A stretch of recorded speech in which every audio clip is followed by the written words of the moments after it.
Գիրագի 5 ապրիլ 2015-ին Անտիլիասի մայրավանքի Սուրբ Գրիգոր Լուսավորիչ մայր դաջարի մեջ նորին Սուրբ Օձություն դերդեր Արամ առաջին Գաթողիկոսի նախակահությամբ մատուցվեցավ Սուրբ Զատգվան բադարակը, որուն ներկա գտնվեցան բազմահազար հավատացյալներ։ Քրիստոսի հարությունը լույսին հաղթանակն է խավարին թեմ։ Այս բարերով Քրիստոսի հարության ավետիսը փոխանցեց նորին Սուրբ Օձություն դերդեր Արամ առաջին վեհապար Հայրաբեդը։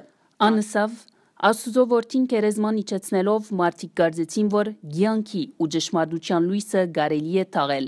Քրիստոս իր հարությամբ ցույց տվավ աշխարհին, թե ոչ կարելի չէ լույսը կերեզմանել։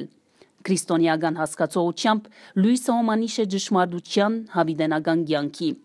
Քրիստոսը ասավ. «Ես եմ լույսը աշխարհին», այլ խոսքով Քրիստոսը ասավ, թե վավերական կյանքը հավիտենական ճշմարտությունը, երկնային արժեքները ուրիշ տեղ մի փնտրեք։ Աշխարհին հրամցուցած բոլոր արժեքները ու ճշմարտությունները փուջ են ու ժամանակավոր։ Անոնք խավարով պատված են ու դիրապետված եւ անոնց վախճանը խավար է միան։ Քրիստոս խավար կերեզման իջնելով հաղթեց խավարին։ Ուր լույսը կո է, հոն խավարը չի գրնար կոյտարնալ։ Այլ խոսքով լույս եւ խավար չեն գրնար կոյակցիլ։ Ուր Քրիստոս կա, հոն հավիտենական լույսը գճարակայտ է։ Քրիստոսի հարությունը հաղթանակն է լույսին։ Քրիստոսի հարությամբ է զորացած։ Քրիստոսի հետևորդները միշտ պիտի հաղթեն խավարին, խավարածին մտածումներուն, գործերուն ու խավարացյալ մարդոց։ Ապա անդրադառնալով Քրիստոսի հարության լույսով իր կյանքը շաղախած հայ ժողովրդին վեհապար Հայրաբեդը ասավ. Քրիստոսի այս պատկամը ամեն անգամ երբ մեր ժողովուրդը խավարի մահվան չարիքին թիմած ինքսի գտավ, լսեց այս պատկամը և իր հոգեբտավոր սենցակործությամբ և իր արդունակ ոգիով, իր հավաքական հավատքով ու կամքով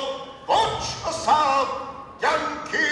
ամեն տեսակ չարիքներում, չարերում, խավարածին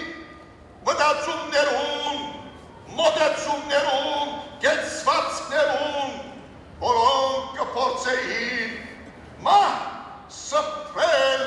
մեր ժողովրդին շուրջ։ Եվ այս փորձերում ամենայն ահավորը եղավ 100 տարիներ առաջ, երբ արյունարբու թշնամին ուզեց կերեզմանել այս ժողովուրդը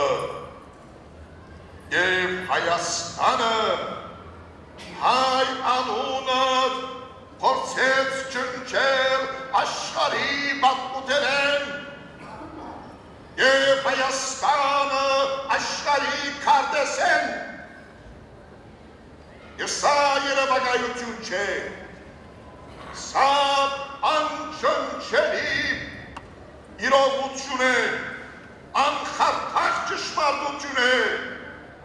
պատմության տարեգրությանց մեջ հստակորեն արձանագրված։ Խոսելով Լիբանանի ներգաղացության մասին, նորին սրբությունը կարևորությամբ շեշտեց հանրապետության նախագահի շուտապույտ ընտրությունը։ Անվնական, անհասկանալի եւ անընդունելի գացություն մնե, երբ ահավասիկ շուրջ դարի է վեր Լիբանան նախագահ չունի։ Ուրիշներ չէ, որ պիտի ճշտեն այս երկրի աբական։ Մեր թրացիներուն հետ մեր բարեկամություն ու գործակցությունը բնական ու անհրաժեշտ է։ Սակայն այդ բարեկամությունն ու գործակցությունը իր սահմանները պետք է ունենա, այլապես Լիբանանը գտարնա ենթակա ուրիշներու շահերուն։ Լիբանանի երեսփոխանները պատմության ու ժողովրդին դիմաց պատասխանատվություն ունին նոր նախագահի ընտրության։ Անոնք պետք է դեր կանգնին իրենց պատասխանատվության, ըսավ վեհապար Հայրաբեդը։ Բադարակեն ետք եւ նույն օրը հետնիչորեին վեհապար Հայրաբեդը շնորհավորություններ ընդունեց։ Նշենք, թե այս արիթով նորին Սուրբ Օձությունը շնորհավորակրեր ստացավ Լիբանանի pedagogan պատասխանատուներեն, ինչպես նաև Լիբանանեն ներս թե դուրս գտնվող հոգևոր բեդերը։